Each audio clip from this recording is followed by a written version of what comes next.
Como había mucha gente y no tenían qué comer, Jesús llamó a los discípulos y les dijo: me da lástima de la gente.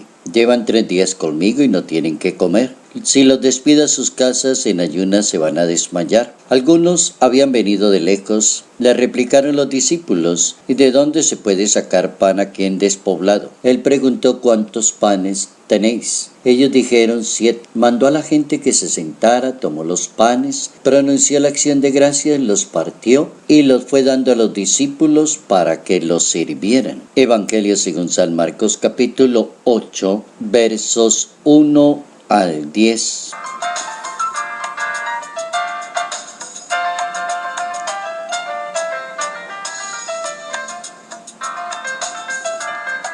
La Eucaristía nos tiene que poner a pensar en las demás personas. Notas amables a la palabra de Dios, sábado 16 de febrero, año 2019.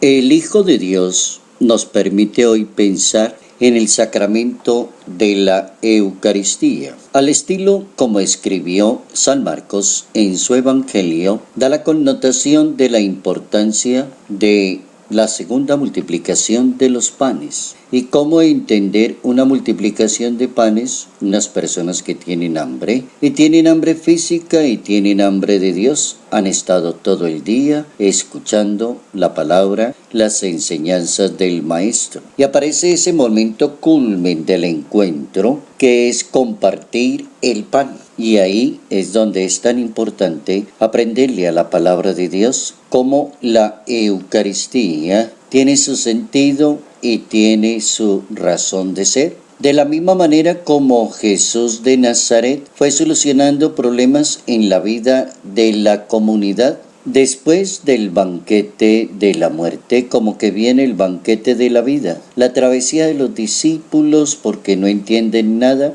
de la multiplicación del pan en el desierto. Jesús declara puros los alimentos, conversa con una mujer que es considerada impura, una mujer cananea, y los paganos como que van a comer las migajas que caen en la mesa de los hijos, dice la mujer. El Evangelio entonces pretende ubicarnos en ese relato de la multiplicación del pan para centrar la atención en la Eucaristía. Y si nos permite centrarnos en la Eucaristía, habría que decir que la Eucaristía, ese misterio de salvación, ese sacramento tan importante, ese sacrificio de redención, nos tiene que ubicar a nosotros frente a las demás personas. Es un sacramento, y es un sacramento porque está en el orden de todas las gracias tan importantes que regala Dios a la humanidad, los sacramentos. La Eucaristía precisamente culmina y planifica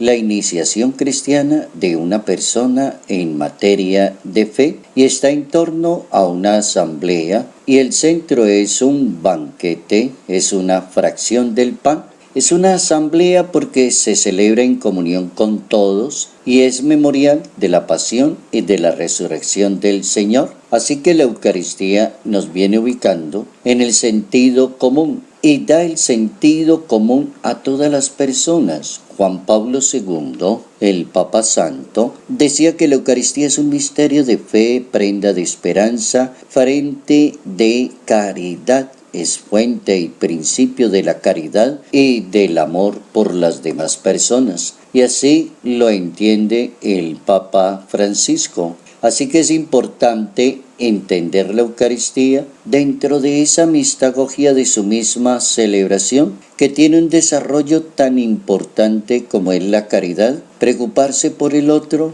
denle ustedes de comer, sírvanle ustedes a la gente. La gente comió hasta quedar satisfecha y de los trozos que sobraron llenaron 7 canastas. Ese es el banquete y esa es la mirada de Jesús sobre la misma comunidad. La Eucaristía por eso debe tener como unos frutos para cada persona que participa de esta celebración, que tiene el gozo de recibir la Eucaristía, de estar en comunión con la Eucaristía. Y los frutos deben ser acrecienta la unión con Cristo. La comunión nos separa de una situación de pecado porque la Eucaristía exige estar limpios, tener un corazón limpio para recibir a Jesús en su cuerpo y en su sangre. También nos preserva en el futuro de los pecados mortales porque sostiene la vida espiritual de cada persona. La Eucaristía es tan maravillosa que edifica la misma Iglesia Católica. El Papa San Juan Pablo II escribía un documento de la Iglesia y de la Eucaristía. Y ahí en ese documento el Papa hablaba, la Iglesia vive de la Eucaristía. La Eucaristía edifica a la Iglesia y la Eucaristía entraña un compromiso con los más necesitados. Esa es una de las obras cumbres del Papa San Juan Pablo II cuando nos pone en la tónica de cómo vivir ese sacramento de la Eucaristía. Jesús nos enseña a preocuparnos siempre por los demás.